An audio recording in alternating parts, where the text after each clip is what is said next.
Hello and welcome to Yan Food Times. Lots of sweets again. Some were gifts while others were bought. Let's try them out.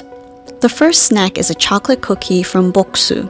I like how they're bite-sized and it had a strong chocolate flavor. This cookie was on the harder side as you need to give it a good bite, but then it turns into flakes. The flavor was nice and rich.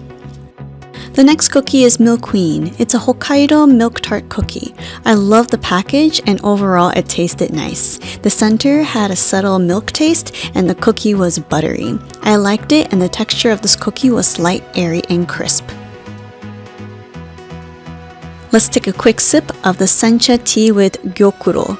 Gyokuro is a different kind of sencha tea as it's grown under the shade rather than the sun like the typical sencha. I loved it. So strong, fragrant, and refreshing. It still had that nice strong flavor after numerous cups.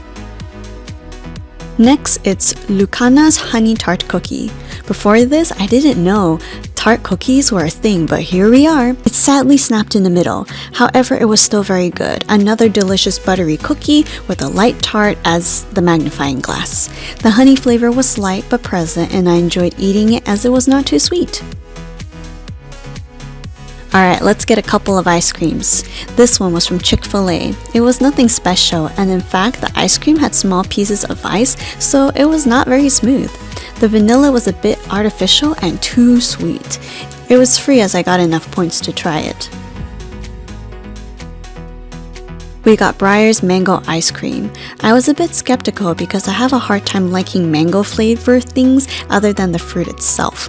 It smelled nice and not too fake. The first bite was not bad as it was refreshing, but as I ate more, it got too sweet and a bit too artificial for me. Next, someone got us bread from 85 Degrees Bakery and I tried their taro bread. I didn't know it was taro, but I'm glad the paste was light and not too filling. There wasn't much taro taste, just sweetness. The bread's texture was fine, but compared to their other breads, this one was so-so. This is my first time trying this brand, An Shuyin Bakery. Sorry if I'm saying it a little off. It is a local bakery, and when I saw sponge cake, I had to grab one and try. I love sponge cake, but sadly I didn't like this one. It was dry, lots of artificial vanilla flavors, no fragrant egg flavors or smell, and it was just very sad. On another day, I had another lovely Japanese tea. This time is sencha with Fuji matcha. I love both sencha and matcha, and together it went really well. It was strong, rich, bold, and again, after numerous cups of tea, it was just as good as the first. Aside from tea, I had another drink, but it's LaCroix's Black Raspberry. It was okay. I know it won't taste like real black raspberry, but it was not my favorite. I prefer their other flavors such as plain raspberry, lemon, and peach. Alright, more bread. I shared most of these with my parents, by the way. I got the brand Tokyo Bread's chocolate and salted butter flavor because they had the least amount of sugar.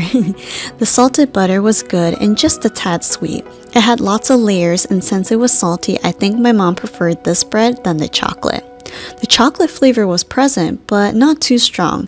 It was on the sweeter side. There's another brand that makes very similar breads, and I prefer that brand more because of the stronger flavors and no strange sweet aftertaste. Alright, we made it to the last snack, Japanese crackers. When I translated taruyaki, it said barrel grilled. Not sure what that means, but I know that it's grilled flavored.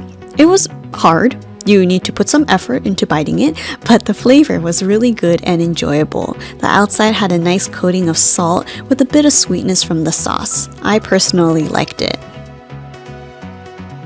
Wow, that was a lot of food and drinks. Which one would you try? Please share, and thank you for watching Yan Food Times.